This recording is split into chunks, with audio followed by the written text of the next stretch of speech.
प्यारे बच्चों, आज का हमारा विषय है कारक।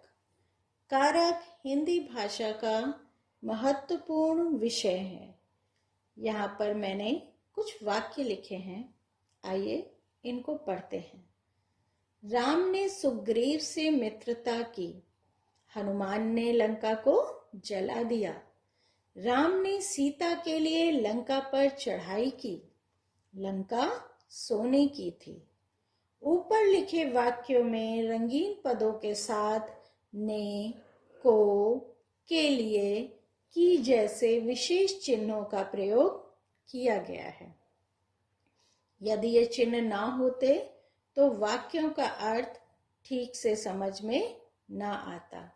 ये सभी चिन्ह कारकों के हैं, इन्हें कारकों के प्रसर्ग कहते हैं। आइए अब कारक की परिभाषा देखते हैं। संज्ञा या सर्वनाम के जिस रूप से उसका संबंध वाक्य में क्रिया या अन्य संज्ञा सर्वनाम शब्दों से जाना जाए उसे कारक कहते हैं। हिंदी में कारक के 8 भेद हैं। कर्ता, कर्म, करण, संप्रदान, अपादान, संबंध, अधिकरण, संबोधन। मैंने इनके नीचे आपको चिन्ह भी लिखकर दिए हैं।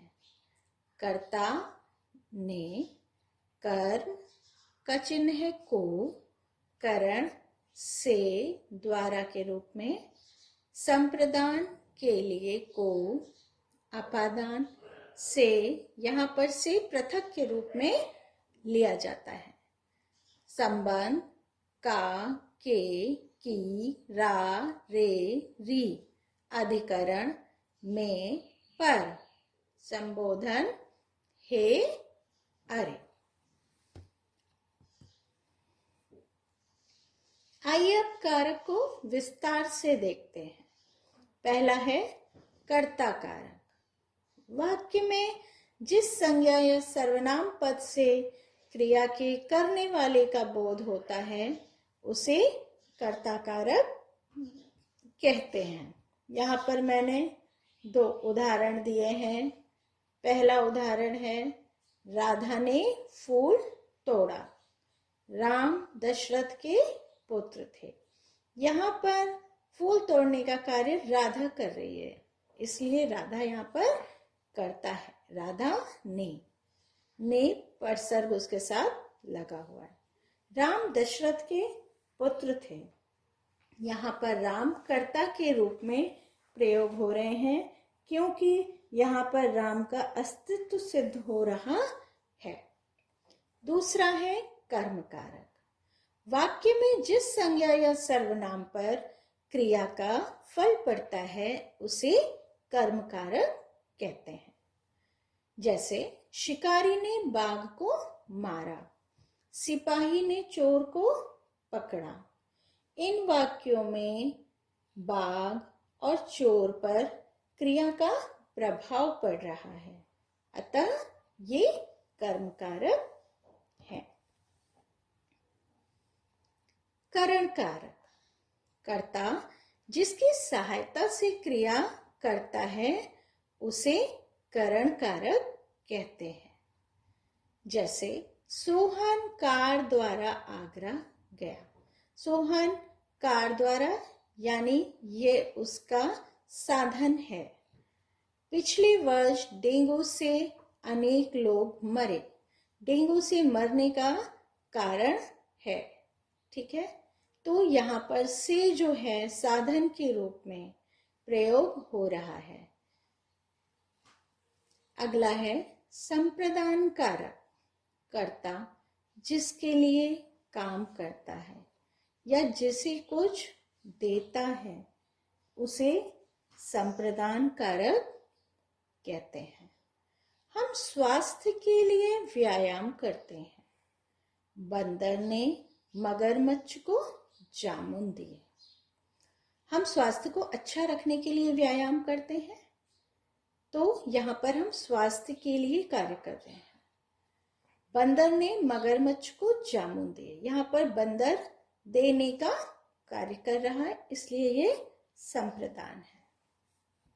आपने देखा होगा कर्ता में भी को उपसर्ग का प्रयोग हुआ है, पर वहां पर उसका अर्थ अलग है। देखिए, कर्म कारक और संप्रदान कारक दोनों को उपसर्ग का प्रयोग होता है। कर्म में भी को उपसर्ग का प्रयोग होता है, परंतु वहां पर उसका अर्थ भाव अलग होता है। जैसे मोहन ने भिखारी को बुलाया। मोहन ने भिखारी को बुलाया, तो ये कर्म कारक है, क्योंकि यहाँ पर बुलाने का कर्म हो रहा है। और मोहन ने भिखारी को रोटी दी, तो यहाँ पर संप्रदान कारक है, क्योंकि देने का भाव प्रकट हो रहा है। अपादान कारक संज्ञा या सर्वनाम के जिस रूप से एक का दूसरे से अलग होना पाया जाए उसे अपादान कारक कहते हैं। जैसे पेड़ से फल गिरा, गंगा हिमालय से निकलती है। यहाँ पर से पृथक के रूप में, अलग होने के रूप में प्रकट हो रहा है। मैंने जब आपको कारक और उसके चिन्ह बताए थे तो मैंने बताया था कि यहाँ पर से अलग के रूप में, पृथक होने के रूप में प्रकट हो रहा है, जबकि करण में से साधन के रूप में प्रयोग होता है। करण कारक तथा अपादान कारक दोनों में से उपसर्ग चिन्ह का प्रयोग होता है, परंतु करण कारक में से का प्रयोग के द्वारा के अर्थ में होता है, जबकि अपादान कारक में से उपसर्ग का प्रयोग अलग होने के अर्थ में प्रयोग किया जाता है। अगला है संबंध कारक। संज्ञा या सर्वनाम का वह रूप जिससे एक का दूसरे के साथ संबंध होने का पता चले संबंध कारक कहलाता है। निशांत का घर सुंदर है। गांधी जी भारत के राष्ट्रपिता हैं। तो यहाँ पर निशांत का घर सुंदर है, संबंध प्रकट हो रहा है। गांधी जी भारत के राष्ट्रपिता हैं, यहाँ पर संबंध प्रकट हो रहा है, इसलिए यह संबंध कारक है। अगला है अधिकरण कारक। संज्ञा के जिस रूप से क्रिया के होने के स्थान का ज्ञान होता है उसे अधिकरण कारक कहते हैं। स्थान का बोध होता है, क्रिया जिस स्थान पर घट रही है वह अधिकरण कारक है। कौवा पेड़ पर बैठा है। माताजी घर में है। यहाँ पर कौवा जो है वो पेड़ पर बैठा है, तो पेड़ पर क्या है? अधिकरण। माताजी घर में है, तो घर में क्या है? अधिकरण है। यहाँ पर स्थान का ज्ञान हो रहा है। संबोधन कारक। संबोधन का अर्थ पुकारना है। संज्ञा का वह रूप जिससे किसी को पुकारा जाए संबोधन कारक कहलाता है। जैसे अरे भाई कहाँ जा रहे हो? बालकों चुप बैठो। इनमें वाक्यों में संबोधन चिन्ह भी लगाया जाता है। धन्यवाद।